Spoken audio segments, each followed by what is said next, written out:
On September 6, 2006, a 14-year-old girl named Elizabeth Schoaf was kidnapped by a man posing as police officer named Vincent Filiov. The dark events in Elizabeth's life were later adapted into a film. At the start of the film, Elizabeth is in the middle of a class session with her classmates. Shortly after, a man shows up at her classroom. He is seen having a serious conversation with their teacher, who then calls one of her female friends, Lucy Jennings, to come pick up her belongings and follows the man out of the classroom. On their way home from school, Elizabeth discusses about Lucy's earlier incident with Amanda, her best friend. Amanda doesn't understand what is going on either. She claims that Lucy's mother is pretty weird too. Plus, she heard the police came to their house a few days earlier. When Elizabeth returns home, she will call her mother, Madeline, to let her know that she and her younger brother, Bobby, are already home. In the middle of the night, Elizabeth's entire family will spend their free time together. But not far from their house, there is a mysterious man digging in the ground. The following morning, Elizabeth's family is busy with their daily routines. It all begins with his father, Don, leaving the house and is picked up by a friend to go hunting. Following that, Elizabeth are sent by Madeline to the bus stop where she will catch her school bus, and Bobby directly to his school. Elizabeth, who is in a hurry, doesn't notice that her mascara has fallen from her bag. While on their way, Elizabeth asks Madeline's permission to stay at Amanda's house on Saturday. Her mother allows it as long as Elizabeth has also asked permission from Amanda's mother. Elizabeth then realizes that she has forgotten her mascara in the room, and asks Madeline to take her back to the house. But her mother doesn't want to because she is already late for work. Elizabeth and her mother then have an argument that makes her mother angry, and tells Elizabeth that she should not return home if she is unable to change her attitude. Elizabeth is offended by her mother's word, and she simply agrees with her mother's advice. During class, Elizabeth's boyfriend, Case, gives her a letter asking about their plans to meet on Saturday. After school, Case follows Elizabeth and Amanda to go home together. As they are getting off the school bus, Case takes out his marijuana and lights it on fire before smoking it. He offers it to Elizabeth, but Elizabeth refuses, while Amanda also joins him in smoking it. Not long after, Case is picked up by a car. He is afraid that his parents will find out, so he put the illicit item in Elizabeth's bag, with the excuse of leaving it until Saturday.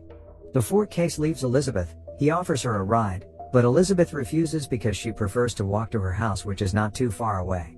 As she gets close to her house, a man with glasses suddenly appears out of the yard and calls her out. He claims to be a police officer in the area, and has arrested her younger brother. Elizabeth then approaches him, although she is a little hesitant at first. After Elizabeth approaches him, the man immediately handcuffs her hands, and accuses her of having marijuana plants in her backyard. Elizabeth tries to explain that they have nothing to do with this, but he instead places a bomb around her neck, and warns her that it will explode if she tries to escape or open it. After that, he immediately pulls her away from there to meet her younger brother. In order for Elizabeth to be safe, she has to just follow the police's orders. Meanwhile, at her home, Bobby picks up the phone from Madeline. He then informs Madeline that his sister still hasn't come home yet, leading his mother to believe Elizabeth is running late that day. Not long after, Madeline calls Bobby again for an update from Elizabeth.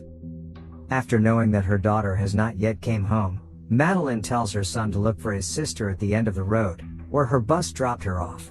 In the meantime, Madeline tries to call Amanda to inquire about Elizabeth's whereabouts. Meanwhile, in the woods, Elizabeth keeps asking why she is being taken so far away.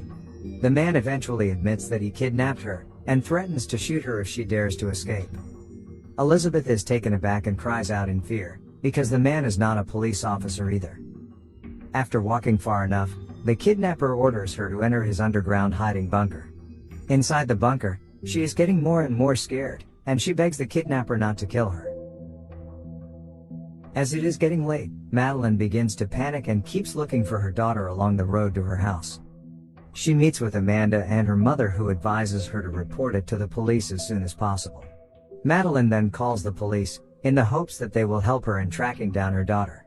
An hour later, Don returns home from his hunting activity. Madeline is getting more worries, and she informs Don that Elizabeth has not returned home yet. But Don tries to calm his wife by telling her that Elizabeth would be home soon. Soon after, 2 police officers arrives at their house, and conduct a search in the woods around Elizabeth's house. but the dark surrounding prevents them from finding any evidence. After that, they ask Madeline some questions about their behavior, or events that occurred prior to Elizabeth's disappearance. Madeline informs them that she had an argument with Elizabeth earlier in the morning. Therefore, the police believe that Elizabeth intentionally does not return home because of their previous argument, and is instead staying at her friend's house. But Madeline insists that her daughter will not go that far. The police officers are still unconvinced of Elizabeth's mother's assertions, and advise her to contact them if she has not returned home after a few days. Meanwhile, Elizabeth, who has been held captive underground, experiences sexual crimes from the kidnapper. She can only cry in fear at this point without being able to put up a fight. At this moment, the kidnapper begins to feel annoyed by her cries, and threatens to kill her if she wants to escape. He tells that the hideout has been filled with traps, so it is impossible for her to escape. Elizabeth then knows that this insane guy name is Vincent. While watching the TV, Vincent reassures her that no one is looking for her, because there hasn't been any news about her disappearance. Meanwhile, at her house, the two policemen who had previously visited them return to see Elizabeth's parents once more. At this point, Madeline continues to insist that her daughter will not simply leave, while mentioning a number of reasons, including the fact that her important belongings are still in her room. She begs the authorities to act immediately to find her daughter. The two police officers then report the case of Elizabeth's disappearance to Sheriff Thompson. Thompson, who heard it, asserts that the first 48 hours following the loss are the most crucial time, and rebukes their slow actions. The third day, Elizabeth, who is constantly forced to satisfy Vincent's lust, tries to overcome her fears by imagining her happy days at school with Case. Not long after, they hear the voices of Don and his friends who are looking for Elizabeth's whereabouts. But they find no hint that his daughter is directly beneath them. Vincent put his gun to Elizabeth's head so she doesn't make a sound. Elizabeth is forced to hold back her tears, thinking about how close she is to her father at that time, but she can't do anything about it. After a few days have passed, the media starts reporting about Elizabeth's disappearance. Her feelings are mixed between sadness and emotion, especially when her mother speaks and expresses how much they love her and wish her well, as well as the hope that she will return home soon. It's already the fourth day, where she begins to think about running away from there. But she knows that she cannot move too quick, and has to be careful as her life will be at stake. She then begins to try to get closer to Vincent, by talking to him and responding to all his words. She pretends as if she agrees with everything the kidnapper said. It is at this moment that Elizabeth knows the reason Vincent built the hideout and kidnapped her. Actually, Vincent was planning to live there with his wife, whom he named Peanut. According to Vincent, he was betrayed by Peanut, who accused him of raping her and then reported it to the police, forcing him to hide alone in that place. As a result, Vincent then canceled his plan to bring Peanut to live with him there, because the authorities had taken her away from the area. In the end, he plans to replace Peanut with someone else, and unfortunately, Elizabeth happened to be in the wrong place at the wrong time on the day she was kidnapped. The fourth day has passed. While Vincent is sleeping, Elizabeth tries to reach for his gun, but can't do so because her neck has been cuffed. Not long after, Vincent awakens and they can hear the sound of helicopters being sent to look for Elizabeth. Vincent uses aluminum foil to block heat detection from infrared sensors. Elizabeth then uses this opportunity to try to get closer to Vincent again. She hopes that Vincent would believe her charade of pretending to love him. As a result, she is slowly able to find a weakness in Vincent, and use it in order to escape. Vincent finally believes in her ruse, and releases the cuffs that has been shackled to her neck.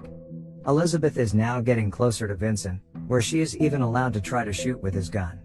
In fact, this gun is not like a real gun, but it still can kill in short distance.